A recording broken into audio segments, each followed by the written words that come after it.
until the Snyder cut came out, the Snyderverse sucked. Mm-hmm. Man of Steel, boring. Yep. Batman vs. Superman, stupid and boring. That's a bad combination. Wonder Woman, boring. Wonder Woman 2, more boring. The Flash, boring, stupid, and sucks. So why do we need to restore that garbage? Right. You know, that'd be like make a Eternals 2 or something. Right. So, no, I don't want to see any verse restored. I want to see the new stuff.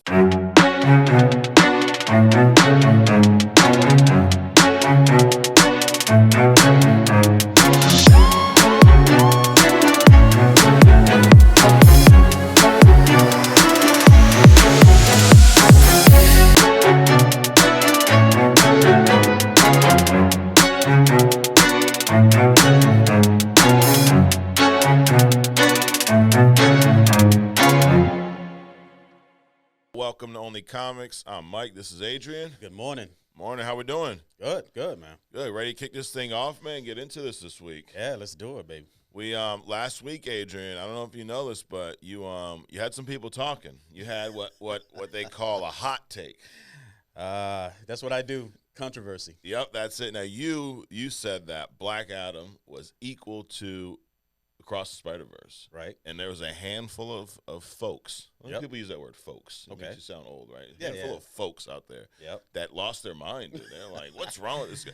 Now, believe it or not, Adrian, people can have different opinions, right? Sure. And I think that's one of the things about Only Comics. First of all, this is where we discuss comics and Only Comics, Mm-hmm. and then kind of everything else that ties into it. So just about whatever we feel like. Right. But one thing what's cool is, like, especially about this show, is we don't always agree. Right. And that's okay. I don't get upset if you don't like my movie, right? You don't Right. get upset if I don't agree with your take. Right. According to the fan base, though, you have the hot takes. So That's I okay. guess, we'll see what happens today, right? I unlike directors that make creative content or anybody else, that's my opinion. I don't have to defend it. So that's that. That's it. It's kind of like knows a complete sentence. You could just be like, no, I like this movie better. And Exactly. That's it. You don't have to explain it. Exactly. Well, let's hop into the news, man. There's a lot of news this week. We also got we got another movie coming out next week, I believe, the Blue Beetle. Yep. So this is one. I have a prediction about this, but I'll save that for later. So All right. we're gonna get into our news segments here. And who's gonna be our buddy this week, Adrian? I don't know. I don't know. Well, let's roll through this and we'll see what happens. I think this first piece of news is probably non-offensive. I don't think there's going to be one in here. So it's about Wanda Maximoff, right? So Scarlet Witch, played by Elizabeth Olsen in the MCU. There are rumors that she is going to play a big part in this next phase. We saw her in Multiverse of Madness, right? Right. And at the end, she was, I don't want to say she was killed. She was defeated. But if you remember, she was on this big tower, all this rubble, this whole thing explodes, but we see kind of this red flash, right? Yeah. And it like disappears. Mm-hmm. So now this is where, I don't know if it's a hot take, but be careful nowadays, you know. Right. This is where I don't like when this happens, when the directors have to tell you stuff after the movie came out. Because what if I didn't hear this news from the director? Then I wouldn't know this. But according to the directors, Wanda is still alive. Right. She's in some dormant state at the end of the Witch's Road. Yep. Whatever that means. You ever heard of the Witch's Road? I have not. First time. It's interesting as you do this research. You dig up these little nuggets. Yeah. And, it's definitely interesting. But no, Right. I'd never heard of it before. And me neither. Basically, in a nutshell, what I've learned about the Witch's Road, it's an alternate dimension. It borders the known universe, similar to the mirror dimension, which we also saw in Doctor Strange. Right. So Wanda's dormant in the mirror, or in a dimension similar to the mirror dimension called Witch's Road. Right. Now, this is where it gets a little interesting. Agatha, so remember Agatha from WandaVision? Yep. Which, you liked WandaVision, right? Yeah, I did. Would you say Black Adam was better than WandaVision? Yes. Yo, man. You have it here. Adrian says it. Black Adam better than WandaVision. That's it. Hot take. 2 weeks in a row. So Agatha, who is a main character, which I like that whole twist. She was a neighbor. We didn't really know she was really anyone important to the story outside of just being Wanda's nosy neighbor.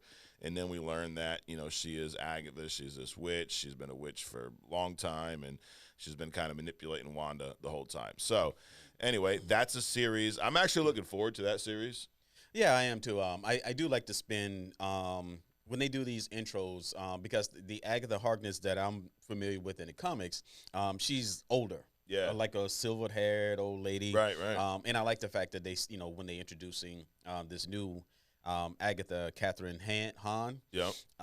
that she's younger, so it gives her an opportunity. However, it doesn't explain the age difference like in the comics because Wanda was still her age, but Agatha was older, and now you got this younger Agatha and a younger Wanda. So that's a little perplexing, but so goes the movies. You know how MCU is, though. They'll say that even though she looks younger, she's probably 600 years old. Right. It's just a mask that she's wearing for this MCU Exactly. intro. Exactly. So there's a series coming up, Agatha Coven of Chaos, which I don't think we don't have a date on this yet, right? I've not seen anything. No, not a date, but it does supposedly explain this, which is Crossroads or whatever it is. Yeah. And then they also said that there's going to be a Witches Road special on its own. Right. Like maybe a one episode, similar to that Werewolf by Night. I don't know if you've seen that one on there. I couldn't bring myself to watch it. It was that black and white one? Yes. Yeah. No, I couldn't do it. It was all right. I'm assuming it's going to tie into something later down the road because I didn't really understand much of it. It was entertaining, 30-something minutes. It was better than Secret Invasion Episode 6, I'll tell you that. Yeah, that's not saying much. But I think it would be interesting if they pulled off this Witches Road, not like a series, but more like the Guardians of the Galaxy's Christmas special. Yeah. That was pretty cool. I like that. So that'd be cool. Just, kind of compacted, nip it in the bud, and let's move on. And that seems at least that's the rumor. They say it's going to kind of explain what the Witches Road is, then that's going to lead into the Agatha series. There's also a Vision series. Did you hear this? Vision Quest. Yeah, the Vision Quest. That'd be interesting. I like this Paul guy. Playing the Vision. He pulls it off pretty good. So I like that. He does. What's funny is I remember a rumor years ago because you remember Jarvis, that he was the original Jarvis voice, and he wasn't in really the movies. He just did voiceover for him. And I guess at the time he wasn't really a fan of the Marvel movie. Like he just did it because it was like, hey, job. I don't have to be in the movie. And then I guess eventually they asked him to play this live action character, which I read that he really enjoyed doing. So now he's like a huge part of it. So it's funny how like when the MCU first started, Adrian, like it wasn't cool to be into comic stuff. Remember that? Yep. It's almost like I don't know what I want to be when I grow up. Yep. So at some point, you'll try out some things, and then eventually you'll hook on something. And it's like, oh, this is cool. Right. I didn't expect this. So. Then it became cool, and then everyone jumped on the bandwagon, and that's how Tom Cruise got involved, I think. It all leads back to Tom Cruise at some point, but I think once it got real popular, since he runs Hollywood, he's like, oh, I actually have to hop into that too, so let me review the Flash movie and tell you how great it was. Right. Yeah, no. We don't have PTSD from the Flash at all. Yeah, not at all. Adrian, I have a Flash shirt that I bought, like, before the movie came out. Yeah. And I still can't bring myself to put it on my body and wear it out in public. You and me both, bro. I can't do it. I pick it up every Sunday, man. I'm like, I can't do this. I can't do it. What's funny is you threw on the Miles shirt after you said last week that the Black Adam was equal to. That's all right, still entertaining, but they're two different types of movies, and they're exciting and innovative in their own way. I agree. That's why I say that not that I'm explaining myself, but that's why I say that it's equal to or better than because it holds its own in its own type of movie. Yeah, absolutely. And it's like don't let the studios tell you what you should and shouldn't like. So I think that's also what happened with Black Adam is it came out and it kind of got shitted on, you know. But really because they pulled the carpet right out from underneath it, you know. Right. They just went through and just ironed out. I mean, not ironed out, but just pulled everybody. They took out. The Rock, they took out Wonder Woman, Gal Gadot. They took out Henry Cavill, Ben Affleck. All those dudes are gone, man. It's crazy. Yep. But yeah, so Vision Quest. Now this is where it gets a little, I guess this is like the wacky side of the MCU, right? They said that we're going to see some appearances from Vision's synthezoid family. I guess there's a comic book run that Tom King wrote that has I guess Virginia, Viv, and Vin, all Right. offspring from Vision. Probably similar to how Wanda had the kids that she kind of made up. Right. So I don't know about that. It'd be a little interesting, but I'm here for the out there stuff. You know? Sure. I mean, WandaVision was good enough a show that it at least allows, a viewing to determine, what it is. But it's interesting that this Virginia character is going to be based on, or supposedly based on the mental brain waves or something of Wanda. Did you read that part? No, I did. So it's like if you can't have the original, at least get as close as you possibly can. So just like Wanda kind of had this fake Vision in WandaVision, right? So we're gonna see Vision almost do the same thing with Wanda, right? Exactly. Wow. Different face, same mental thoughts. That's I guess. Interesting. That's cool. Now, also, there's a lot of news about Wanda this week. They're saying, we talk about these shows, but they're also talking about how we're going to see some variants of Wanda in the next Avengers movie. Yep. Right. And also possibly Deadpool and Wolverine. Right. Also, What If? What If Disney, too? Yep. The zombie Wanda. Yep. That was pretty cool. You see that? I did. Yeah, that was pretty cool. That was. And I'm a big fan of Wanda's character. I think Elizabeth Olsen has killed it. Playing Wanda. I think the only downfall, and this isn't on her, this is more on Marvel. It took them so long to show her as the full Scarlet Witch. Right. She was just kind of Wanda forever. Yeah. Yeah. I agree. She Olsen was a surprise to me. Yeah. It took a little time, probably because it took so long for them to bring her out to her fullness. Right. So my idea of her playing that role also matured. So I agree with you. Yeah. She's in that that Iron Man being played by Downey Jr. kind of thing. She nailed it. I agree. Absolutely. I'm thinking just some of her best scenes. Remember in Endgame when, after she's trying to take revenge on Thanos because Thanos killed Vision. Right. And he's like, I don't even know who you are. She's like, oh, you will, motherfucker. Right. And dude, she's got to be one of, if not the most powerful Avenger. Oh, absolutely. Absolutely. I think it's interesting. Again, this is where I think Marvel, and I'm concerned about the Fantastic Four coming up. Yeah. When they bring out Galactus, because they did such a shitty job in the last Fantastic Four when they brought him out as like a big dark cloud or something. These power sets are so huge that it's almost impossible for a movie to represent them. Oh yeah. So they have to be careful how they represent these characters, and Wanda is one of those like ultra powerful, like up there with Phoenix kind of deal, So it's going to be interesting to see. Now, do you think they've handled her power set well so far? I do. I think they have, slowly trickled it out. They controlled it so that it doesn't seem like, okay, well, she can do so much more than that, and you guys just made it look bad. Yeah. So I think they did a good job. Yeah. Like, I think that she was, if not one of, maybe the highlight of the last Doctor Strange movie. Right. Her just because we got to see. Now we've known for a little bit how powerful she could be, and then in Doctor Strange she kind of turned to the Darkhold. So now it's always like whenever a hero or someone goes to that villainous side, they usually. They'll use more of their power. They're not afraid to push the limit, and I think we saw that there. Where the scene when she's in the other universe, and again, we're not experts, so I don't know if it was Earth 221, Earth 64, maybe it was Earth 76. I don't know. It was one of the other Earths. Right. But the Illuminati was there, and she took them all out. You talk about Fantastic Four. She took out Reed Richards like that. Right. She took out the other Captain Marvel, all these variants, and then Professor Xavier. That was a cool mental fight that we got to see on screen. But she wiped them all out in maybe 4 minutes? Yeah. It's there. They definitely. I like how they portrayed her power set. It wasn't like this cosmic thing. Yeah. But by defeating that group of people, it definitely kind of shows how powerful she really is. Absolutely. And she had a pretty cool story arc in there. With the whole first of all, she lost her husband. They literally ripped it away from her. Right. And then they had his body. They were like experimenting. I wouldn't even let her take it back. Right. And she then creates this world where he's still alive, almost convinces herself he is, has these kids, and then that also gets taken away from her. Right. So you kind of can, like, I love when the villain has a story where you can almost go there, right? Like, Right. I feel you on. I mean, I wouldn't, go off killing a bunch of people and Right. trying to find, my alternate version of myself and take them out. That's a little extreme. Right. Pull a high evolutionary. I mean, pretty close, right? Yeah. but at least you can kind of understand, where, why someone would go there, right?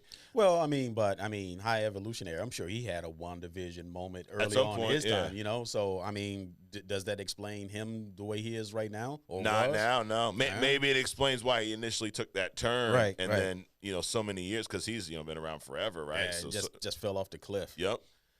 So they're talking about Wanda also showing up, Deadpool, and Deadpool and Wolverine, and then this is where we've not seen any version of Wanda in the MCU where Magneto's her father.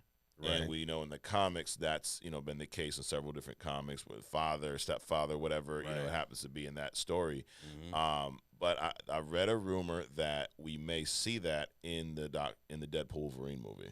Right. But they're also supposed to be Sir Ian McKellen returning as Magneto in the MCU. Yep. Thanks to Olsen, apparently. Yeah. For whatever reason. So I like the fact that these characters, especially the strong ones, can pop around to all these different universes. I also like the fact that they tag these Earths, 838, 716, whatever, because it actually makes sense in people's mind. People can kind of keep track of all this craziness that they're doing in the MCU. Is Scarlet Witch dead over in Earth this, or is Robert Downey going to come back as Iron Man on this Earth, or all this other kind of stuff. So it's interesting. Yeah, absolutely. Like, I think what they're saying is Earth 838 is the Earth where she killed the Illuminati and Doctor Strange, and that's where we may see this Magneto father-daughter relationship with her. And to your point, the Sir Ian McKellen is going to come back, who I loved as Magneto. Yeah, he's cool. Now, not to put you on the spot for another hot take, Adrian, but Michael Fassbender or Ian McKellen, who's the better Magneto? I like them both for the both roles really that they played. If I had to choose one over the other, Michael. Really? Yeah. And I think that's a flip of a coin, dude. They're both, to your point, they're so good. It's like you're not really losing anything if you pick Ian or Michael. They both were amazing. Right. Now you mentioned something. You said there could be a Robert Downey Jr. Iron Man alive in another Earth, right? Maybe it's Earth 2-12. I don't know. Yeah. Now, how would you feel though? Because you're a big Iron Man fan. Yep. Right? Iron Man's your number one character. Yep. My number one. How would you feel? And you love Robert Downey Jr.'s portrayal. You said week in and week out here, you say that's basically uncanny. That's iconic. He's the only one that should play Iron Man, right? I didn't say he's the only one that should play, but he has nailed it thus far because he has been the only one that's played. Got it. Now, there was rumors that my boy TC was Tom Cruise was going to play Iron Man at some point. Yeah, I heard that. But my question to you, Adrian, is a debate amongst fans. We've heard these rumors that Robert Downey Jr. is going to show up again. Yeah. Do you think that would you be okay with it? And part one, would you be okay with it? Part two is, do you think that cheapens the whole impact of Endgame when he sacrificed himself for the universe? It would be interesting to see. I think it would be okay depending on how they brought him in. Okay. If they popped him in, from another universe or something, or a different Earth, that may be fine. Again, it would depend on how they did it. If they just brought him back, like, oh, he didn't really die kind of a thing, he had something in his reactor that kept him alive in the grave or some shit like that, that would definitely hurt the storyline, and it would definitely cheapen what happened in Endgame. I agree. Yeah, I'm on the fence about if they bring him back, but I'll kind of lean to where you are though. I definitely don't want to see them bring that exact Iron Man back, like you said. Oh, he just magically came, but no. So if it's a variant from another universe and it's a different, Robert Downey Jr. playing a different Iron Man. I could probably go there. I don't think that would cheapen the end game death, because if now to the average casual person, maybe they wouldn't get it. And I think that's kind of like where we're going with these right now. It's like, how could you, if you've not been a fan of the MCU since it started, how could you hop into this right now and enjoy it? Right. It's a lot. It's a lot to consume. It's a lot to there's a lot of backstory you would have to go into to kind of figure out what's going on. At this point, as you're talking about it, I'm thinking about the Robert Downey thing, because it's like, they made a choice to kind of dip out of these movies after a decade or so. Yeah. The kid that played Captain America, Chris he just, Evans, so I'm thinking that, listen, just do what they did with Cavill, bring in his clone, younger, right, and let's move these young actors and actresses up. Right. They're trying to bring out, and we'll get into it later, Banderas as Galactus. I mean, come on. Right. I mean, that's another skeleton that they're pulling out of the closet. Listen, you have a whole roster of other people that can play these characters. Yeah. Probably better. Stop. These old people are deciding that comics is cool. So let me put me in somewhere. I don't care where you put me. Just make me a blade of grass in WandaVision or something. Just put me in.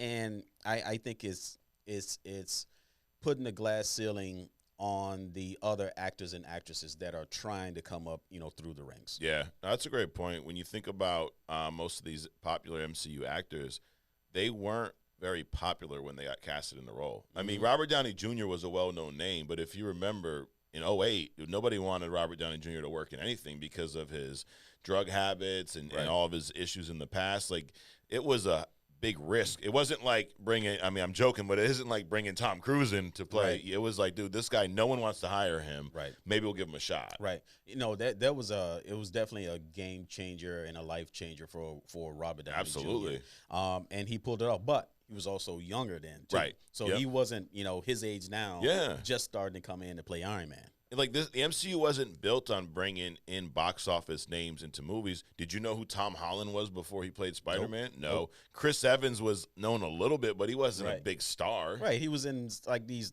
college movies, and he did that horrible thing with the Fantastic Four, but whatever. Elizabeth Olsen we were talking about earlier. Nope. I mean, I didn't know who she was. I remember watching Age of Ultron, just going like, "Yo, who is this girl? She looks like the Olsen twins."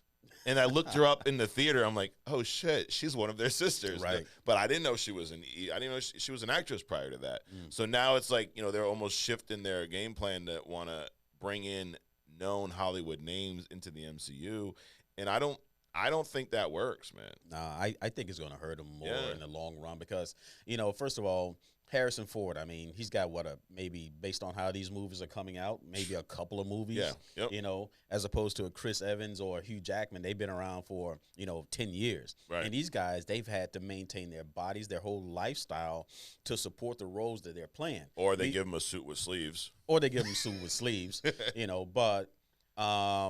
these guys, there's longevity in these characters, and they have to understand that. They just can't come in, parachute in, to the scene, take over supposedly, and then vanish mysteriously because they, arthritis or whatever.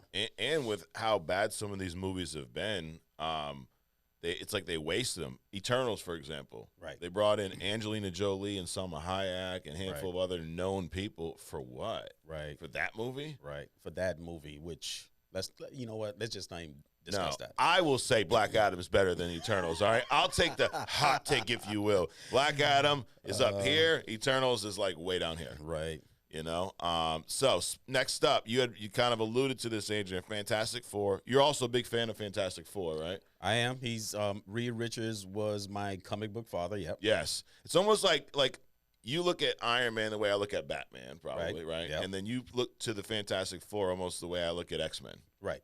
So these are, I know how big this movie could be for you. Right.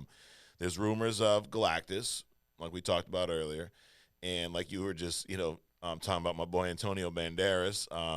This youngster over here is rumored to play Galactus. What do you say about that? I don't agree with it. even his voice doesn't equate to a Galactus. Yeah. Unless you can take voice lessons, I guess. Yeah. But based on his past characters that he's played, I just don't see it as being a good fit. No. So I think they're gonna. That's definitely a stretch if they cast him as that. And didn't we just see him in something? Wasn't he a villain in some other comic movie, or am I making that up? I don't know. The last thing I saw him in was what's with all the old actors that Stallone put. Oh, The Expendables. The Expendables. Yeah, that was the last thing I saw him in. Got it. I remember seeing something recently with him, in which he did a good job, but he played like that older villain, you know. Okay. Now, I guess, is there any way that this version of Galactus could be as bad as the first? They even describe it as the massive cosmic cloud version of the older Fantastic Four. I can't imagine any version of Galactus moving forward being worse than the first one. Yeah. Is Galactus a Celestial? What do you mean? Is he considered a Celestial in the comics? Like those, the big old, because he looks similar to one of them. The big godlike, I don't call them creatures, but entities from the Eternals. The ones that, remember the thing that had his hand sticking out of the earth? Right.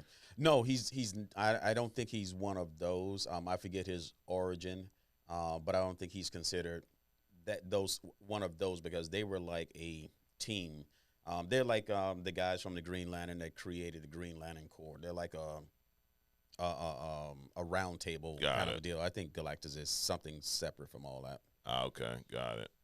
Well, we'll have to do a deep dive. That's what we should start doing when we don't have movies to review, a deep dive into certain characters, especially ones that we don't know all the details about, you know. So Galactus and the next Fantastic Four, the movie is scheduled for May 2nd, 2025.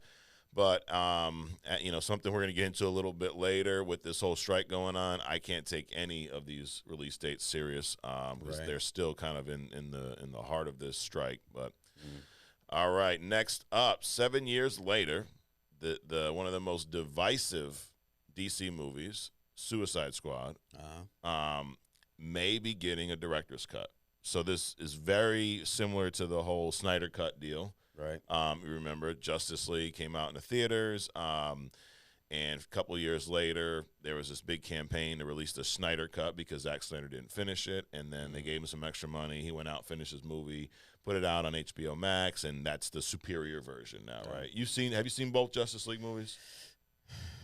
I have. They also have a black and white one too. Did you know that? Yep. Yeah, I saw both of them. Yeah. Would you agree Snyder's better than Joss Whedon's mess? I wasn't fond of either one of them. Actually, I would say Snyder's version is better. It's more stark, as opposed to just dark and gloomy. Yeah.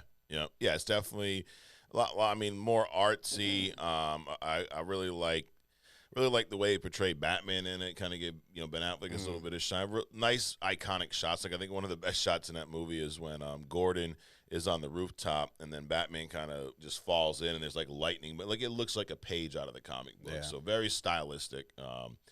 Now, so that being said, David Ayer, he wants the Zack Snyder treatment, right? Because he worked on or was a director on Suicide Squad. Now the original Suicide Squad 2016 movie, did you like that one? It was entertaining. Yeah. I wouldn't say I liked it. Yeah. I think it was. I wouldn't rate it. No, you know what? If we were rating it, I would say it's better than The Flash. Would you say, here we go, would you say it was better than Black Adam? No. No, I agree with that. I do think it was better than The Flash. I'd probably give it like a 6, maybe 6.5. I don't think it was horrible. Now, here, this is my hot take, Adrian. They came out with a reboot, The Suicide Squad, which James Gunn directed. I'm going to say right here today on Only Comics that the David Ayer Suicide Squad movie is better than the James Gunn. Okay. You don't agree. I wasn't a fan of the James Gunn one, man. I don't know, the weasel and the big damn stupid shark and the fucking the starfish. I'm like, this is just ridiculous. It was ridiculous. I actually do agree with you. See, once I started reminding you of how crazy it was. yeah, it was ridiculous, borderline ridiculous. The fucking polka dot guy. I mean, it's just like, are you just trying to mess with us? Like, why? I mean, the biggest issue with the first Suicide Squad for me was I thought Enchantress was a horrible villain. Mm-hmm. And I hate Jared Leto's take on the Joker. Like, hate it. Yeah. That was pretty bad. Yeah. Like, there's not a worse Joker. Like, I'd rather see Joaquin Phoenix play it, opposed to one of these Jared Leto. You give him another shot at it. I still haven't seen Joaquin Phoenix as the Joker or that movie, The Joker. I'd rather them bring back. You remember the one with the mustache? What was his name? Cesar Romero from the Adam West days. Oh, wow. I'd rather see him play Joker again than Jared Leto. That's the Joker that I grew up with. Really? Oh yeah. Big old good old Adam West days. Any version of that would be good. Yes. So, but why are we talking about this? There is a rumor David Ayer allegedly has talked to James Gunn about releasing the Ayer cut, which is supposed to be this, better version of Suicide Squad. Because I don't know if you remember, but when the trailer first came out to this movie, everybody was hyped. Right. It looked like the marketing made it seem like this was going to be in the same space as like a Deadpool type movie. Okay. And then when it came out, we're like, oh, it's just like a regular comic book movie, just not as good. Right. But it also, that was where we first saw Margot Robbie play Harley Quinn, which I think she nailed it. Oh, absolutely. What'd you think of Will Smith playing Deadshot in that movie? Didn't like it. No, me neither. It's some characters that you shouldn't even attempt to transpose. Just like in the second Fantastic Four, the Human Torch shouldn't have been replaced. Oh yeah, with Michael B. Jordan. That was a failure. Yeah. It's if it feels wrong, directors, it's probably wrong. Don't try to bring in actors because they want to play something or try to, polarize a character. Just leave it alone. Right. Make a better movie. How about that? Make a better movie instead of trying to change the characters up. You spend more time trying to make things different than how about you just cast someone that looks like the comic book one and keep it moving? I hear you. But it's like I said earlier, now that it's popular, right, now you got people like, the Will Smiths of the world, the Tom Cruises, the Angelina Jolies want to be in comic book movies. Exactly. And that's the problem. Again, I don't have a problem with older actors. Play older actor movies. Don't be 80 years old jumping out of a flying jet in a bat suit doing tricks on the way down. It's not your thing. Number one. Number two, pave a way for the younger generation of actors and actresses that's trying to go up. That's my biggest thing. There's so much talent on the roster, I think. And I don't even know all of these people. I just know that there's actors and actresses coming up that would probably be a better fit for these characters and have more longevity than these older guys. So that's my biggest thing. Just make room for the young people. That's all I'm saying. Yeah. How many more Tom Hollands out there? Are there out there that we don't even know about? Exactly. Very talented. I mean, he's I think probably the best portrayal of Spider-Man. But if I asked you, 5-6 years ago who Tom Holland was, you looked at me like I was, stupid. Right. It's like no idea. Yeah. So you're saying, Adrian, that Clint Eastwood shouldn't play the next Spider-Man? I'm definitely saying that. You don't think he should play the high school or the college version of Spider-Man? And we joke about it, but that's how ridiculous that is. It appears to us how we keep bringing in these other actors and to play these roles that they shouldn't be playing. Right. Now, so back to the Ayer cut. Do you care about this at this point, 7 years later? Do you want to see a director's cut of the Suicide Squad? Zero interest in whatever he's doing with this. Yeah. I mean, if it's really this mature cut like they're saying, I'd be interested to see it. But here's the problem with this: you're gonna spend so much time on this, and does it not take away from new movies? Absolutely. And if you're not gonna do it, it's the whole Snyder cut thing. This whole fan base, restore the Snyder cut.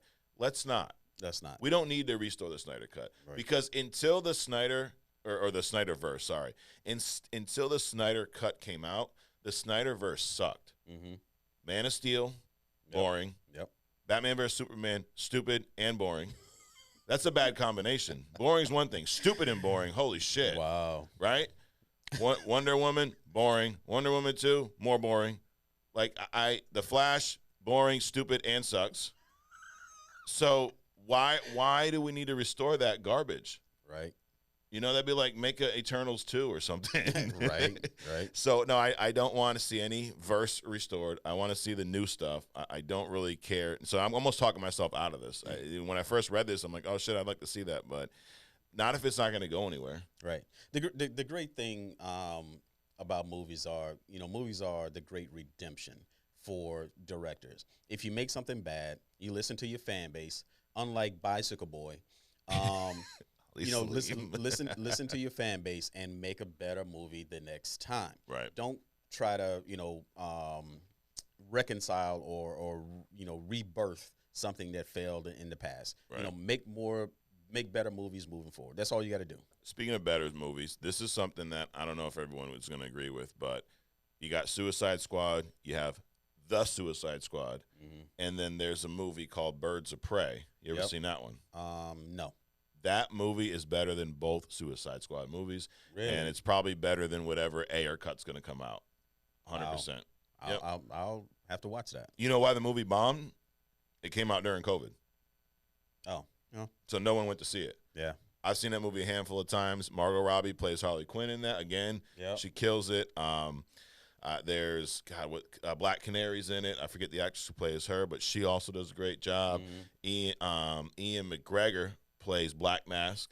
He does a great job. Really sick fucking villain. Really good movie. Okay. Way better than both the Suicide Squad movies. Wow.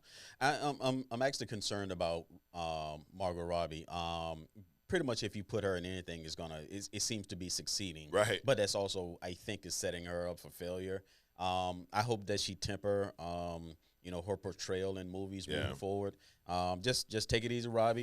You're doing great. Love to see you in anything, pretty much. But just be careful because you're gonna have one of these guys come around and try to throw you in their version of something stupid. Andy Muschietti gets involved, dude. Yo, Margot, listen, if Andy Muschietti calls, don't pick up. Right. Block him. Right. All right. Just pull a Christian Bale and just say no. Absolutely, Christian Bale's still the hero, man. Right. As much as I'd still pick Robert Pattinson's Batman over him. But how come I didn't get any shit for that one? That wasn't a hot take, right? Is that Robert Pattinson's Batman's better than Christian Bale? No. What do y'all say? Next up, James Gunn. Man, James Gunn he's been our buddy at times, right? But now I think he's been listening to us and he's like, you know what? Let me provide some news that they may like so I can get off of their radar. Right. I think that's what happened. Pretty sure. Or Tom Cruise may have texted him and told him, like, dude, you got to give him something. Right. So DC, well, let me ask you this. Would you agree that DC has better outside of you don't even have to finish the question. The answer is yes. Yes. Animated movies, they do them better than Marvel. They kill it. Outside of the Snyderverse stuff, because that's it. So the straight to DVD, as you call them, right? Does anyone buy DVDs anymore? Netflix just stopped. I think last year or earlier this year, sending out DVDs. I remember reading that. Yeah, that was crazy. Yeah. So, but as you would call them, straight to DVD. Yep. Which is, and really, what does that mean? They're not releasing the theater. Right. So, of the animated movies that don't hit the theater, DC literally wipes the floor with Marvel. Absolutely. Marvel movies that don't go to are horrible. Well, actually, now they're trying to make the ones that go to the theater just as bad as their, straight to DVD ones. Right. Like I think as you said, Ant-Man could have been a straight to DVD movie, right? Yep. Black Panther 2, maybe. I was trying to set you up there. No, well, Black Panther 2, it was kind of good to see that it kind of sucked. Yeah. Only because it's polarizing. I mean, you had this great first Black Panther, then you had this not great at all second Black Panther. It's like I say, how do you know that you've watched a good movie? Because you've seen bad movies. Exactly. And that was a bad movie. Yep. Especially in contrast to the first one. Yeah. So what James Gunn has promised in the new DCU, that animated movies are going to be part of the franchise's continuity. live action actors are going to be voicing their characters in animated adaptions. So this is a whole new. We've never seen this before, right? And these DCU animated movies are going to be released in the theaters. I think this is a good idea. Oh, absolutely. I mean, most of the superhero movies that I've seen are DC. I love the Green Lantern, the Superman, the Batman, all of that stuff. I mean, they're great. Definitely eclipse Marvel. Yeah, absolutely. Like I'd say this. I don't think this maybe it's a cold take because I don't think this is a hot take. But the Flashpoint animated movie is better than the live action, the Flash movie that my boy Andy Muschietti directed. The Flashpoint animated movie was better than most of DC's anything on the big screen since Dark Knight. Dude, they did the Flashpoint. I mean, DC knows how to make animated movies like Marvel knows how to make live action movies. Right. It's as simple as that. And I'm not the biggest Justice League fan. And one of the reasons why is because I'm such a Batman fan. Yep. I'm not a fan of the Batman stories where they make him out to be this supernatural character almost. No, he's not, but it's like he's in space and he's fighting aliens and all this craziness. I like the more grounded stories, so I tend to lean away from the Justice League comics themselves. Reason why I say that is I do like the DC animated Justice League movies. I think they do a really good job of their portrayal. Yeah. Of all the characters. Well, Batman is like with and we'll discuss this later, like the Blue Beetle. Some of the reviews are like, it's local, it's home, it's portraying community and family. Yeah. Well, that's what Miss Marvel did. That's why I loved it so much. Also, that's why I like the Black Adam. Because it's about that community, and they did a very good job of it. So Batman by himself is local.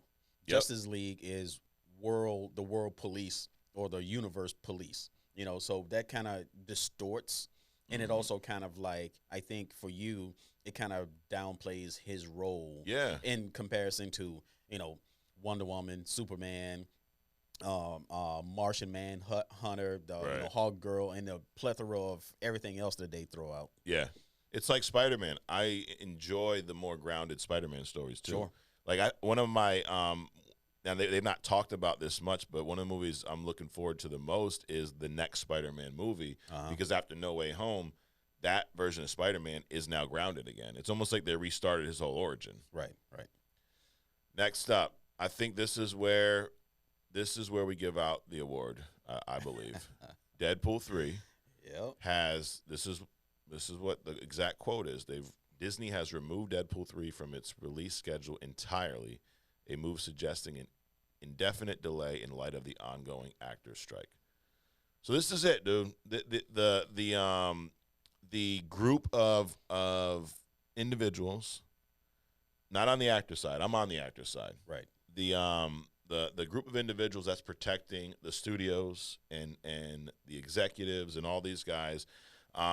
They are my buddy this week because of this stupid fucking strike, because y'all don't want to pay people. Right. And that's really what it's about. And again, remember, I've said this before, we're not experts. Right. You're not an expert on strikes or unions, right? Nope. Me neither. I've never been on strike. I've never been in a union. But what I do know from all the news going on is it's about pay, which problems in business are normally about pay, right? The writers are not compensated the same way when it comes to royalties with their streaming shows as they are with typical TV shows. Now, if you paid attention to the world for the past 10 years, you were talking about Netflix a few minutes ago, everything's going to streaming. Right. Most people do not have – in fact, there's streaming services that host cable channels because most people are canceling cable, right? So the money's in streaming. The money's in streaming for the companies. The money's in streaming for the actors, but not so much for the writers. Right. Then there's another piece to the whole strike with the VX artists. They just formed their union because they're not compensated. They don't have a union. They're not protected the same way the writers, producers, and directors are because they're VX artists, and they're going, we're just as big a part of the movie as everybody else, so we should have the equal protection as well. So I'm on the side of the writers, the VX artists, the actors. So newsflash, buddy, pay the fucking people. Pay them. Right. Stop being cheap. Nobody likes cheap. Right. You're gonna spend more money in this in this hold up. You're losing money by not producing. You're losing money by disenfranchising people from from the thing that they love to do. You're losing ground in the public. Just pay the people. Yep. Figure it out quickly so so this wheel can continue to turn, because what's happening right now is just going to be ugly for everybody. And you had said this earlier, make better movies. Right. That's the same problem here, because what are they doing? You know that old, you rob Peter to pay Paul? That's what they're doing. Their movies suck, lightly, so the box office returns have not been the same, but they want to pay their investors and their shareholders, right? Right. So where are they going to take the money from? The people working on the movies. Right. Well, I Gunn and Safran and all these directors, they still getting paid. Oh, absolutely. So take something from them. Why are they not penalized for making these shitty movies? Right. Right. But the people that actually write what they're directed to write are penalized. Yep. So it's just a bad scene. Yep. Unbelievable. Other quick news, I don't know if you saw this, but The Boys. I'm a big fan of The Boys. Yep. That is one show, one comic book show that I believe is better than the comic. A lot of times you see stuff on screen like that was good, but the comic was better, vice versa. But I've read some of The Boys comics. They're great, but the show takes it to the next level. Right. They've been renewed for a 5th season. We haven't even seen the 4th yet, so that's great news. Right. Yeah, I read that. I was like, wait a minute, did I miss something? 5th season. So, but yeah, that's cool. That's cool. And there's going to be a spinoff. We've touched on this here. I always forget the name of it, but it's their version of X-Men. V something with the V. It's about the whole vault. There's God, I can't remember the freaking name. Anyways, that show's supposed to come out later this year. It's like college age kids, same universe. It's the first group of people in this vault or in this boys universe that knows that their powers were given to them. Because remember, we found that out in the end of season 3 that they weren't born this way as they were told for so long. So I'm sure it's going to cause some stir. Like they're going to rebel, right? Because you've been lied to, and then now you find out, oh shit, they just gave me some powers. So I look forward to that. And then also The Boys season 4 is supposed to be coming out within the next year or so. Wasn't what's his name? The Superman Homelander. Wasn't he born with his? Wasn't he like the only one that was born? He was like a clone, though. So we found out that he was like a test tube base. So he kind of was given it when he was little, I believe. Got it. But I have to rewatch. I actually would love to go back and rewatch that show. Put it on my list. Next up, now I've had issues with these types of statements in the past. We talked about the crying wolf, right? We talked about it a few weeks ago here, where how many freaking times did we hear this movie is going to set this up, this movie is going to reshape, blah blah blah blah blah. And we actually did a video recently where I asked that question: has anything reshaped the MCU since Endgame? And a few people, we said no, right? And then a few people pointed out in the comments that Loki did. And I would say I partly agree. I would say of everything that we have seen, Loki probably impacted the MCU more than anything else with the whole multiverse reveal. But I still would not say it's reshaped it and has had as big of an impact as Marvel told us it was going to. Okay. I haven't seen it completely, so I can't comment. But based on what you're excited about it, so I'm sure it had some impact, but also based on what you're saying, it didn't reshape the MCU. Right. So you trust my feedback is what you're saying. So y'all should too. If Adrian does, why wouldn't you guys, That's it. But we're hearing it again, Adrian. They're saying it. There's talks, there's mumbles, there's rumors.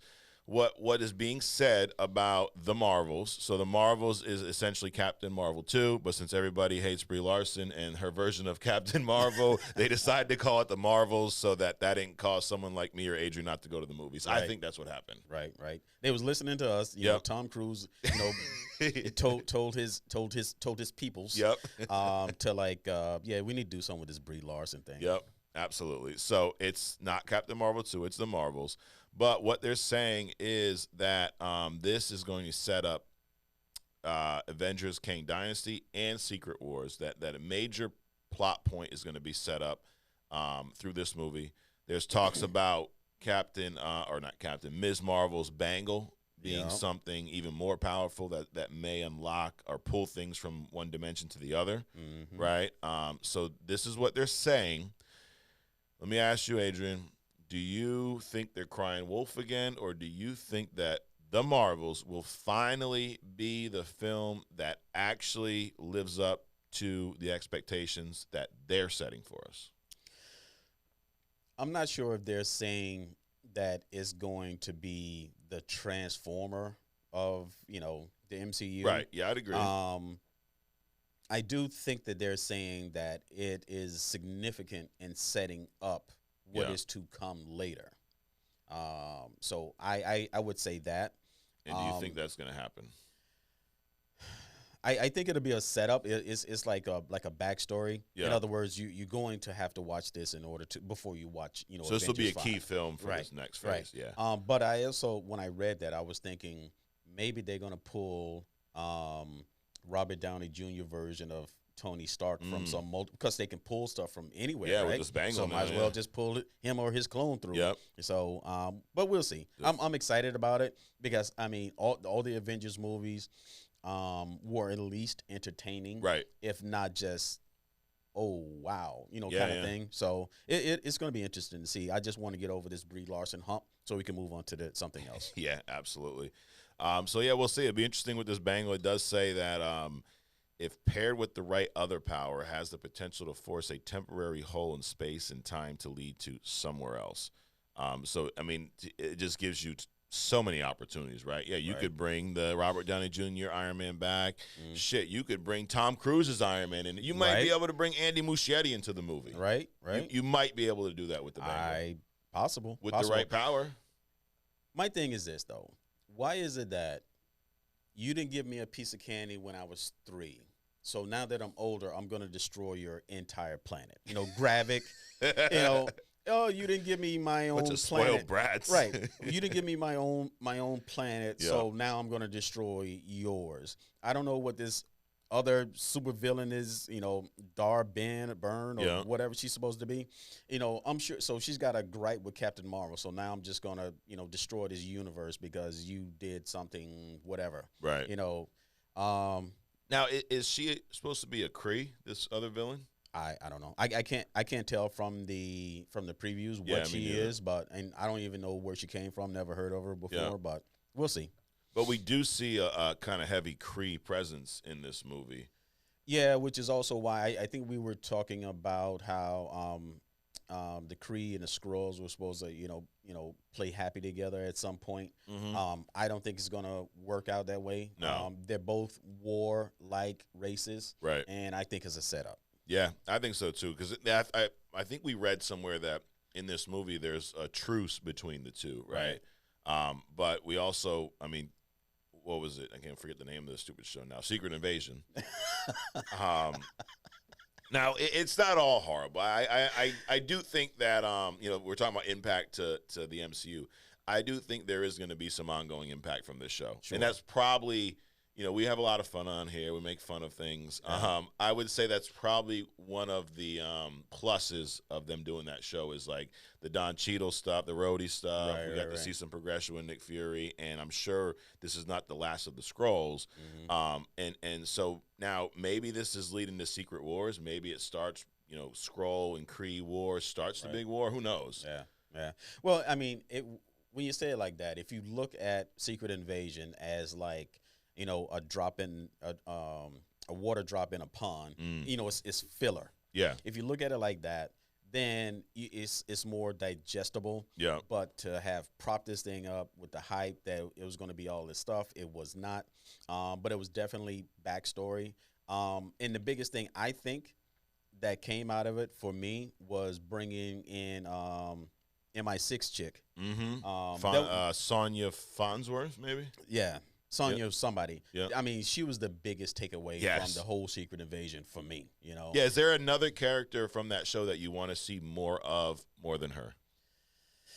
No. But it also explained the Don Cheadle scroll thing, which was secondary to Sonya for me. Yeah. So I think, up until that show, I wasn't that intrigued about Armor Wars. Right. And now I'm probably a lot more intrigued. So yeah. It served. And to your point of it just being filler, part of, it's just like part of the meal, right? Right. I'll equate it to this, Adrian. When you go to the restaurant, they ask you if you want water. Yeah. And they're like, yeah, you want spring water, but they're just going to the tap. Right. And because, if you live somewhere where there's city water, where I grew up, I know what it tastes like. Dude. Right. Like, oh, yeah. So they come out and they fill that up, and it's just like tap water that tastes like, it tastes disgusting to me. Right. I'm a water drinker. All right. That's what, if we're having this 3, 4, 5, 6-course meal, whatever it is that MCU's given us, Secret Invasion was the tap water that they told us was going to be spring water. Wow. You hear that, Tom? Yeah. Tap water. That's what it was. So, moving on. After Deadpool 3, so we've learned recently that Hugh Jackman is he's putting the claws back on. Yep. With the wait a minute. Sorry to interrupt. No, go ahead. So, when you were reading through this, this is about the Marvels, right? Yep. What did you see in the background that's still popping up? I see this damn Tylenol Motrin commercial. No, that's not what I'm talking about. Okay. So, in the background, what I continue to see is who's playing Kang. Oh, Jonathan Majors. Right. Yes. So why are they still flashing this dude's version of Kang all over the place? Why are we still talking about Kang? Dude, so good point, because we've also seen, you talked about the Loki trailer last week. Kang was pretty featured in there. Yep. Right? And Marvel, this is the first time that they've put out anything with Jonathan Majors that wasn't old. It wasn't like Loki was already out since this whole controversy. Right. You also saw, I don't know if you've seen this, but we had talked about a few weeks ago this show Assembled, the behind-the-scenes show on, and the Ant-Man Quantumanium one still wasn't out at that point. That's been released. So they also put out that, which has some behind-the-scenes. So I don't know, is this their way of saying like, hey, we're good with him, we're gonna proceed, or what do you think?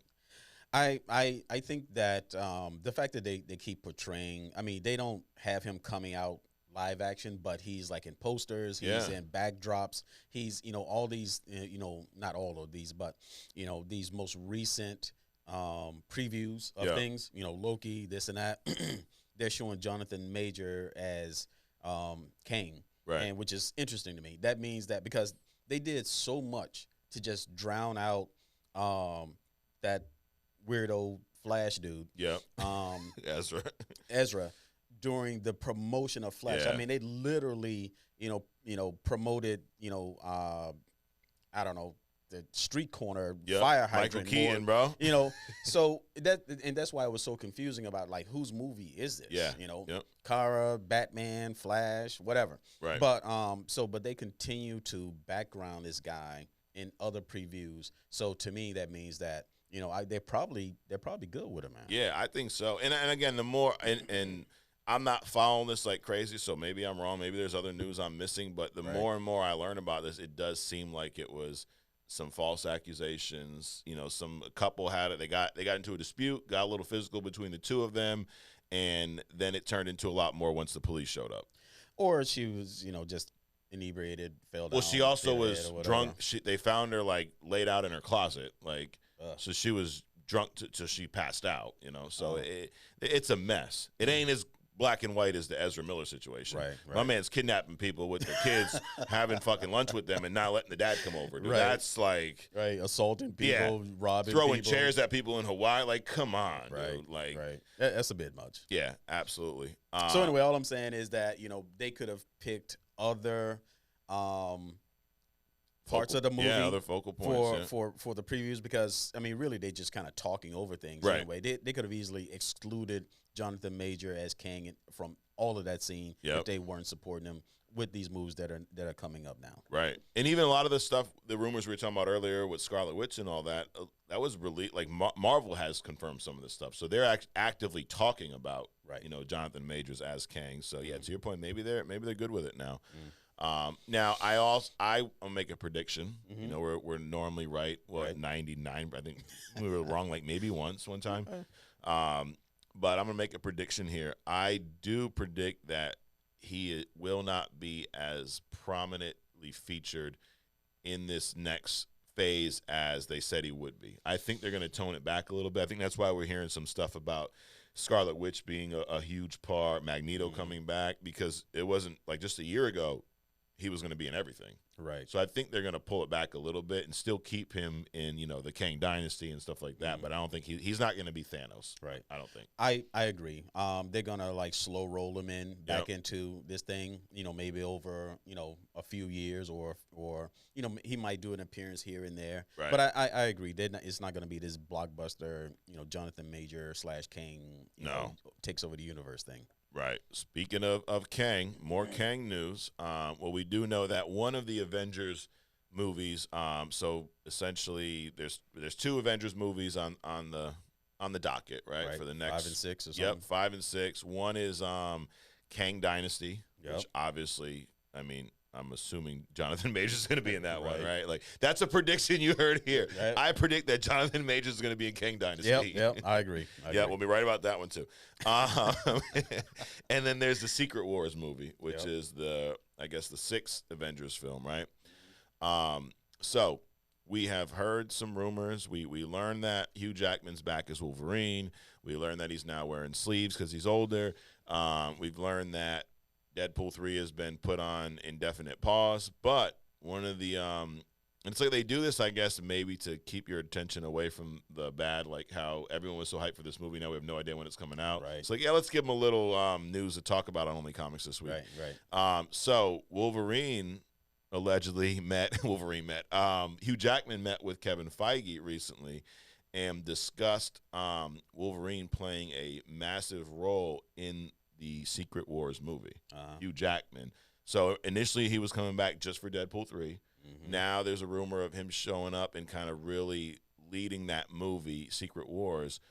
If that's true, how do you feel about that? Wolverine is okay. So characters like the Flash, Robin, Nightwing, Hawkgirl, things like that. These are like sidekickish kind of characters. Wolverine is a step above that in that he's like literally a lone wolf kind of a character. I believe that in order to have to be that prominent, like a Superman, you have to have like this leadership, kind of being out in front, kind of a thing. Yeah, like even like a Spider-Man is like an anomaly, but a Wolverine leading or being a significant part of, he's great, I think. And don't get me wrong, I love the Wolverine character. Yeah. He's very good at lone wolf kind of stuff. Yeah. I don't see him being so significant that being without him wouldn't make the movie. Right. If that makes any sense. Yeah. So I don't think they will be able to pull that off. Okay. But I do believe that he can and should be parts of other big movies. Yeah. Yeah, you know, I agree that he's typically that lone wolf in just about everything he's in.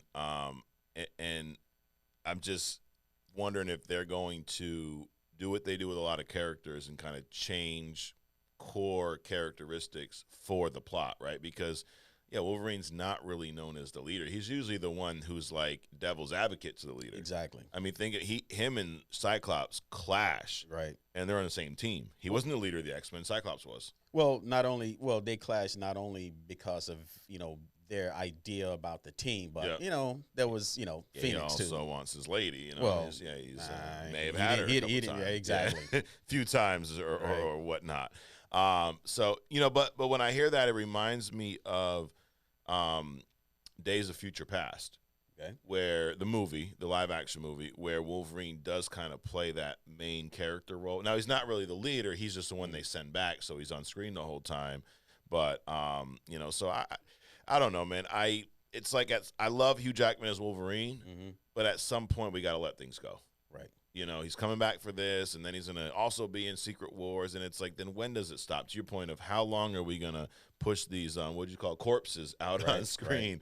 So I just, and now do they not have new ideas? Do they figure, let's just go with what worked, 10, 15 years ago? Because that sounds like they're trying to do what they did in Days of Future Past with Wolverine by making him kind of the one carrying the film. I don't think it's going to work. And literally, if they just do three things. One, just make better movies. It's totally possible. Two, there's so much comic content. Go back and get a storyline. There's thousands of them. Right. Literally, there's thousands of them. You don't have to keep, rebooting. You don't. You can just continue on something and give that storyline 10 years like you did with the Avengers, and then you can do something else, come up with a different storyline. But the comics are full of storylines. Three, that at some point, Hugh Jackman, Robert Downey Jr., these characters will fade away. Have 2 or 3 more actors in queue that you're thinking about. Start grooming them. Start feeding them. Don't say, hey, you're going to be the next Iron Man, but kind of groom these actors. Create a community within the movie industry where you're cultivating new talent, to steer them toward the things that you're trying to do. Don't just come out of left field and it's like, Jack Nicholson decided that he wanted to be the next Wolverine now because he played in the Wolf movie 30 years ago. Right. Oh, let's just bring in Jack Nicholson. That's crazy. That's crazy. Yeah. With all these old characters coming back, you think about, to your point, why not have these younger guys take over? And is it, are they afraid that someone else isn't going to be able to do good as job as so-and-so and I think it's it's an irrational fear. Right. Why? How many different actors have we seen play Batman? A lot. And we did our list a few weeks ago, and there's more good than bad, maybe. Mm-hmm. Michael Keaton was a good Batman, Christian Bale, Robert Pattinson, and seeing a new version doesn't take away any from the previous version, in my opinion. Right. Now, they made, for a handful of them, they made some really good casting choices. Mm-hmm. Now, there is the risk of bad casting. George Clooney. Val Kilmer is kind of, maybe different movie, different director, maybe better. I'm a big fan of Val Kilmer, but who knows? Mm-hmm. But then for every George Clooney, you got a Christian Bale, Robert Pattinson, Michael Keaton, however you feel about them. So I think that my point is we've seen that it can be done. Right. Now, we talk, you talk a lot about Robert Downey Jr. being that iconic Iron Man, but, if anyone else, with the exception of Tom Cruise, were to play Iron Man and killed it, it's not going to take anything away from Robert Downey Jr. No. Because what happens is when you do a good casting, you're also looking at the continuity of that character. There hasn't been an Iron Man before Robert Downey Jr., so we don't know what's going to happen next. Right. But when you have continuity across actors playing a role, then you're going to have a very good fit. Yeah. And people aren't going to complain. People are going to be like, oh, I miss Robert Downey Jr., or I wish, it's only when you do a bad job that people will be like, oh, they should have just brought back Robert Downey Jr. for this poor performance kind of a thing. Yeah. So continuity, and these directors aren't creating continuity because they're trying to change the character into their version of whatever they want to do. Right, absolutely. Like, Spider-Man, bleeding webs out of his forearm. Come on, dude. But even you bring up Spider-Man, there's been 3 different live-action movie Spider-Man actors. Right. And I think each of them did a great job. Sure. I don't think, Tobey Maguire, Andrew Garfield, Tom Holland, I don't think there was a bad Spider-Man or Peter Parker among the 3. Right. I enjoyed them all for different reasons, so I don't think we need to. My point is, other people can play Wolverine. Yes. I love Hugh Jackman. His portrayal of Wolverine's great, but there are other. I would love to see a true to comic version. I want to see, dude, there's actors that are 5'5". I promise you. Tom Cruise is 5'5", I think, or around there. Yeah, he won't do. But there's definitely actors that look like Tom Hardy is a smaller guy than Hugh Jackman.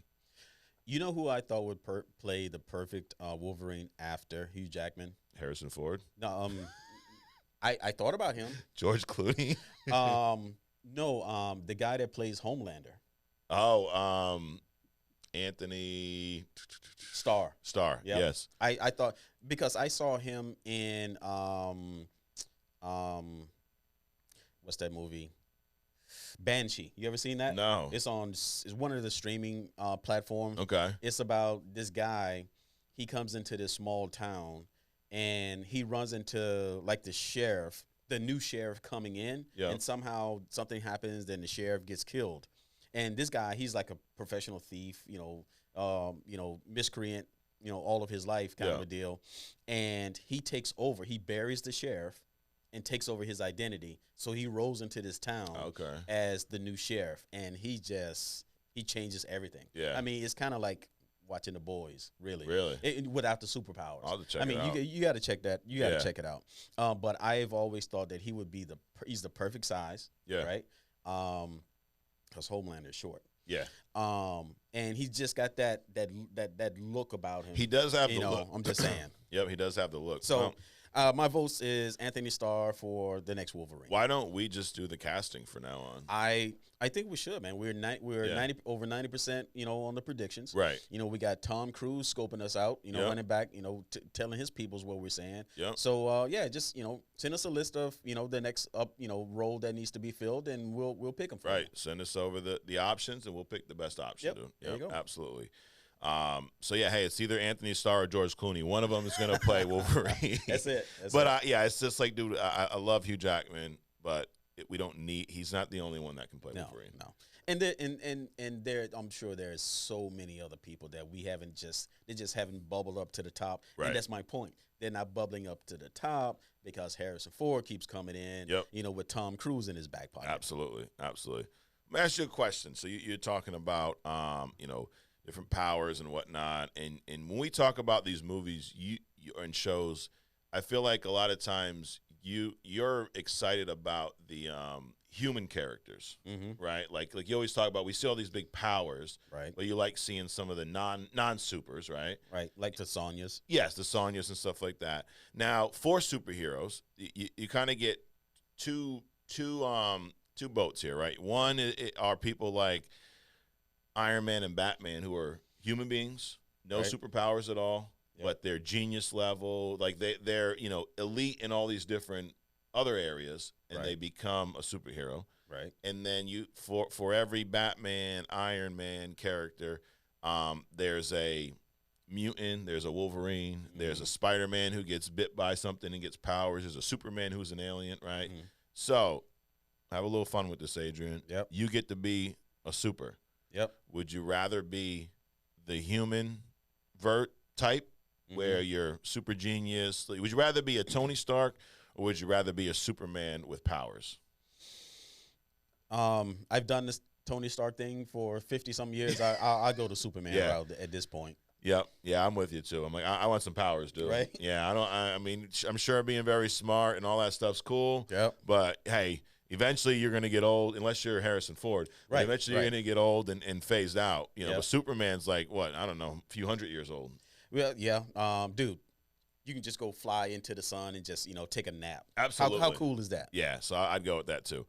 All right. That was it for our news this week. So I'm giving the who our buddy is this week is the studios who won't give in to the writers' demands for the strike. That's what I'm going with. Right. I mean, they shouldn't be demands at this point. It's just their rights to have their work compensated for. Right. And we spend so much time going in circles around this stuff, and it's really about shareholders and the directors. Maintain the streaming platforms, maintaining as much money as they can, and it's just unfair. There's people down the line that need to eat, they need to take care of their families, and everybody doesn't create legacies by inventing stuff and being, in the camera 24/7. They can create legacies just by doing the basics and taking care of their family, giving their families opportunities. And these studios and platforms are robbing them of that opportunity to create legacies for their family. So just do the right thing, pay the people, move it along. Yep. I agree. Pay them. Don't be cheap. Nobody likes cheap. Blue Beetle coming out next week, right? I think it's the 18th. It drops. You going to see this? I am going to go see this. We're reviewing this next week. We're reviewing this next week. I'll make a prediction. We're going to review Blue Beetle here next week. I don't know if that one counts, but no, I do want to see this. There's been some early feedback, so you've seen some, not really reviews, just kind of just a few, I guess, statements here about the movie. For the most part, all these early reactions, we're calling them, first reactions, all been pretty positive. I think I hear a lot of things like how well it represents Latino culture. They say it's fun, it's self-contained, it's emotional, it's about family.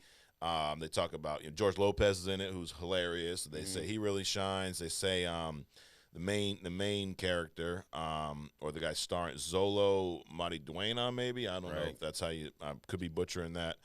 Just stick with Zolo. So Zolo, they said he did a great job playing Blue Beetle or whatnot. There were some of the critiques were that little shaky start. Some of the other critiques were it's too funny, too comical at times, which sometimes, I mean, you've had issues with movies with that, where they kind of hold that comic relief button the whole time. But for the most part, says it's pretty good origin story, right? I'm excited to see it. Make a prediction, though. It's not a good one, okay? My prediction is going to be that it's going to be a really good movie, but it's going to bomb at the box office.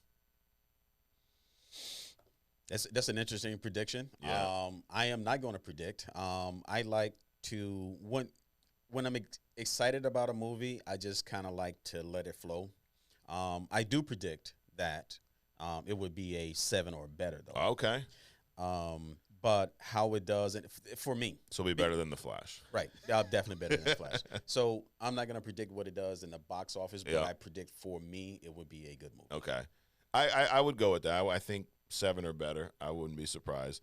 I just, based off of how poor I think the market, like this is the most I've heard about this movie, and it's coming out in like a few days. Right. So I just think they've done a poor job of marketing. I think it's like they're afraid, right? If they don't want to put too much behind it, because they did that with The Flash. I mean, dude, The Flash was everywhere. Right. And then when you showed up to the movies, nobody was there. Minus Ezra. Yeah, minus Ezra. Yep. So I think they're kind of hedging their bets with this.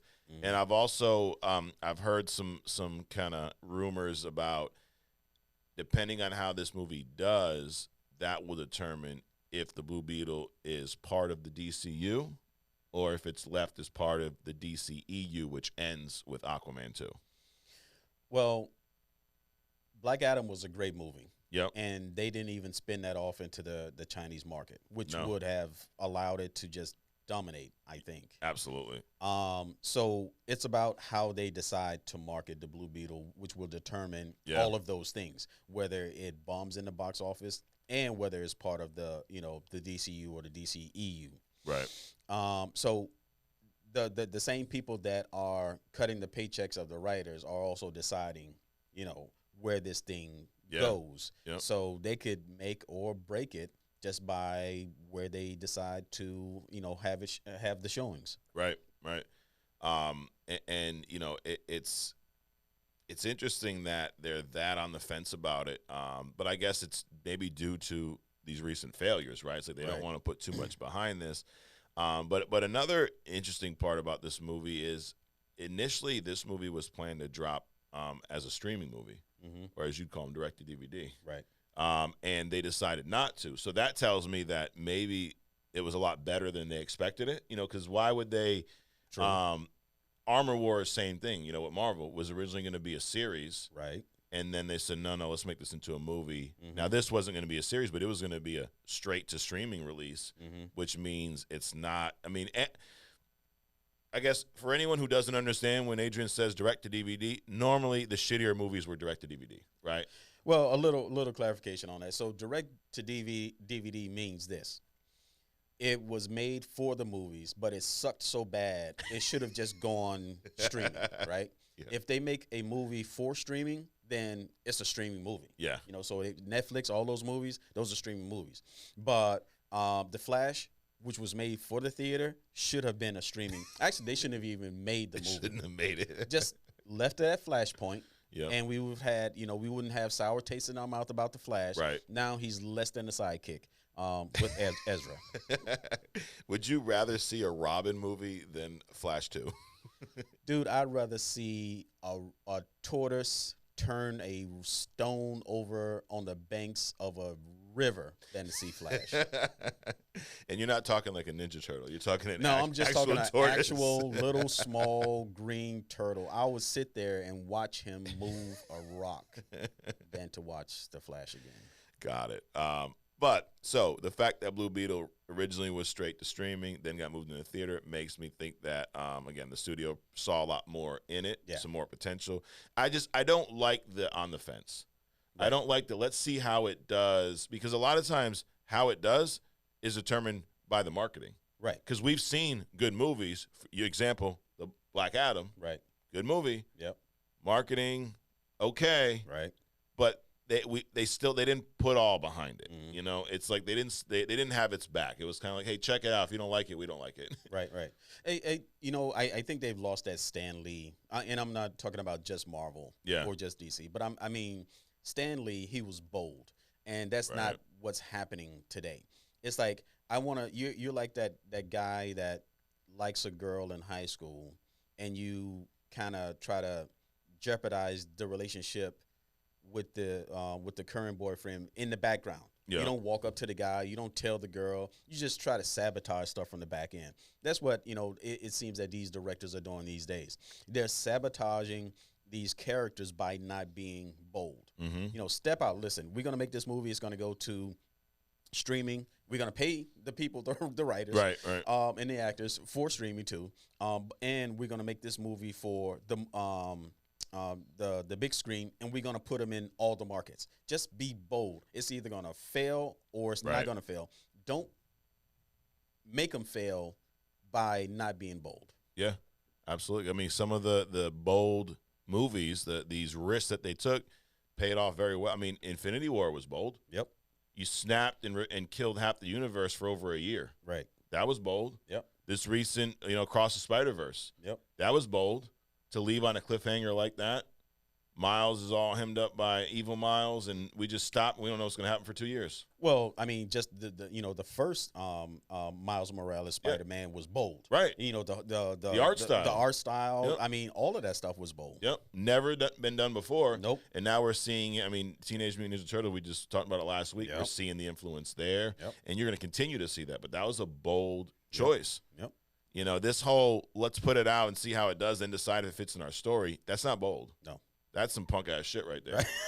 Right. Like we don't know. We'll see. Like, dude, have some confidence. If it was that good that you took it off of streaming and threw it in the movie theater instead, stand behind it. If you drop in 30, 40, 50 million dollars to make a movie, I mean, everything about it should be bold. Right. I mean, just go out there, do it. Yep.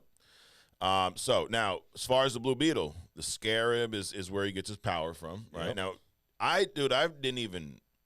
I could say that I've probably heard of him, but I had no idea who Blue Beetle was prior to this. Did you? No. I mean, I'd seen it. I kind of like scanned. I saw it, the comic book, as I was looking for Iron Man and Fantastic Four, but I was never really interested in it. No. And I remember seeing the character in the one of the Injustice games, and I always thought he was just like an Iron Man knockoff, like a blue Iron Man. But then when you read about the character, it kind of sounds like, at least for me, this version. Now I also learned that there were several Blue Beetles, almost like Green Lantern, different people having a scarab, I guess. Right, but also the Blue Beetle that I kind of scanned across when I was growing up isn't the Blue Beetle that's in this movie. Right. It was some mass dude like the Phantom or something level. That's why I wasn't really interested in it. Got it. So to me he was like a poor vigilante kind of a deal. And I guess this one, Jaime, is, I don't know his last name, but Jaime's the character who is now the Blue Beetle. And in the comics, I read that he becomes the Blue Beetle after the previous Beetle dies, I guess. Right. And then this scarab. So this scarab is like an alien entity, and it bonds with a human that I guess it picks maybe, and then it kind of like shares the body, almost like sounds similar to like a Venom symbiote almost. Well, the backstory is that it's like a alien AI. Yeah. Kind of like in what was happening, it was made by the Reach, which was like the Borg, I guess. Yep. They like just took over things, and the Green Lantern Corps, they defeated them 40,000 years ago or 10,000 or whatever. Yeah. And but what they still did was be sneaky, and they came up with this technology that they can deploy to planets that they decided to take over. Okay. And it would take over a host, right? And it would bestow this host these powers. And then when the Reach came to full fruition, no, actually when the planet gets to a certain technology level, then the Blue Beetle would take over that planet. Got it. So I mean that's kind of like the backstory that I just quickly read. Yeah, I got you. So do you think that this scarab is going to have some influence over Jaime Reyes is the character's name, similar to how the Venom symbiote does over Eddie Brock? I think so. I think the Blue Beetle AI is probably more helpful. Yeah. As opposed to destructive and confrontational. But we'll see. That's going to be, I think, for me, the exciting part about watching this movie. Yeah. How that interaction happens. I hope it's not like a symbiote kind of a relationship. Yeah. I hope it's not like that because that would just be kind of like knockoff-ish. Yeah. And also, I mean, there's so many other things. It seems like in the previews, it's more trying to help and protect as opposed to contradict and eat everything. That's why even reading that, I'm like, that does not sound like what I've seen from the trailers yet. Right. Which, hey, maybe they're doing a good job of not showing us the whole movie from the trailer. Right. Because I at least, have you felt that way with these trailers? Is we've not seen a lot. It's just kind of been the same stuff, maybe a little over and over, which I'm fine with. Yeah, I'm fine. I am too. My wife and I, we went watched the movie. This is probably a couple of years ago. We saw so much of the trailer. Yeah. When we walked into the movie, literally the only thing that we didn't see is a kid eating a box of popcorn in the movie. It was like, why did we pay $300 to come to the movie theater to watch something that we had already seen in the trailer? Yeah. So I'm glad that they're not putting out so much because it leaves a little mystery. Absolutely. Well, there's also mystery in what James Gunn is saying. So, of course, James Gunn said at one point, he said that the Blue Beetle will be part of the new plan as the first character in the DCU. Okay. Then he also says that the upcoming Superman movie, Superman Legacy, where they casted Henry Cavill's clone, where James Gunn set to direct that movie, he says that is the first film in the DCU. So which one is it? All right. Like, they both can't be. Do you understand first is associated with the number one, right? Right. So two's not one. Right. I don't know what kind of math you're doing, James Gunn, but that goes back to my point of they're pussyfooting around with this. Right. Right. Assuming they even release it. I mean, Blue Beetle is set to come out Friday. They might pull it Thursday night. I mean, whatever, some other kind of delay. Yeah, the way they're going. First is first. First is first, dude. One of them's got to be first. But I don't like that half-ass, like, we'll see what it does. Do make a decision. Stand behind it. Be bold. Be bold, dude. The only thing you had mentioned that you don't want it to be a ripoff of Venom. I don't either. I think that is, I predicted along with you that it's going to be a pretty good movie. But here's where I have my reservations. Here's why I agree with you on 7 or better. But no, I'm not going to say it's going to be 8, 9, 10. No. I'm nervous for the exact thing that you don't want to see with I'm nervous that we're going to see this movie and it's going to feel like a copycat of some other things. Right. He's very similar to Spider-Man. Teenage guy, now Spider-Man gets bit by a spider, gets powers. This kid gets a scarab and gets, access to powers, right? So he's very similar. And then a lot of what I've seen with the suit looks very similar to the Iron Man suit particularly the one from Infinity War and Endgame with the Nano Knights, where he can kind of create anything he wants. Right. And even the way he moves around and fly, it looks very similar to. Now I know it's superhero, so it's hard to have everything look very different. But I'm nervous that it's going to feel too much like a Spider-Man, Iron Man clone. Well, I'm not as concerned. I'm concerned less about the similarities because, I mean, there's only so many supersets when it comes to like armor, things like that. True. I'm more concerned that I'm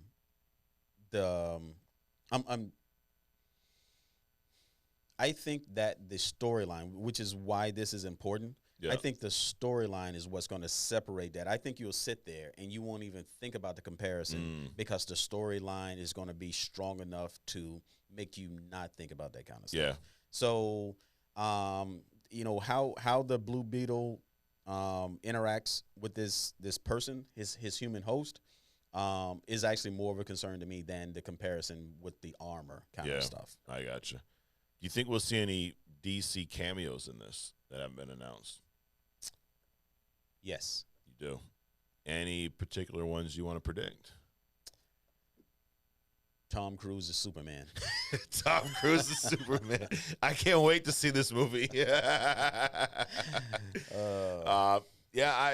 I'm gonna say no. I don't think we're gonna see any.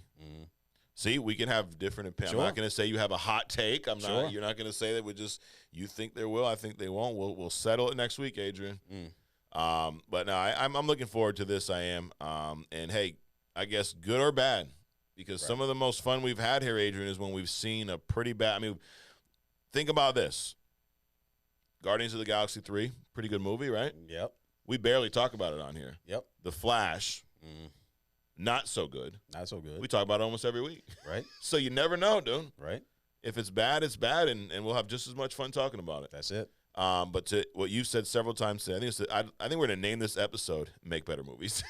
I don't know why you cannot make better movies. I mean, you literally have the comic books as scripts. Yep. Just follow those. Just do that, and you'll have great movies. Yep. Speaking of, now this wasn't a movie. Make better shows, too. Yeah.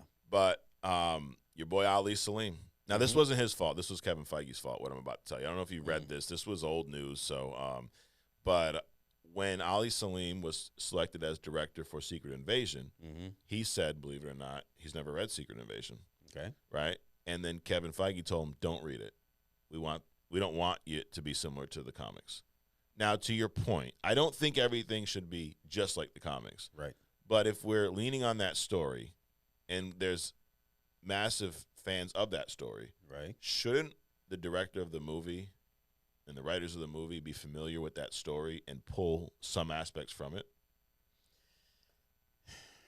Well, I mean, what's the story? I mean, I think that should be more true to the characters and the essence of the storyline, right? As more so than sticking to the story itself. Oh yeah, not stick to it. There's definitely there's wiggle room for the story itself, but make the characters, strengthen the characters, or reinforce the characters based on who they already are. Don't try to change them.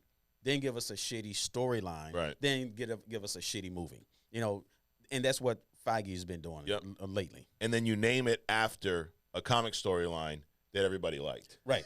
Like Civil War. I don't know if you ever read the comic run. Very different from the movie, but enough similarities to have the name. Right. And that's one where I actually think, now the comic is great. I think the movie's better. Right. And neither one's bad.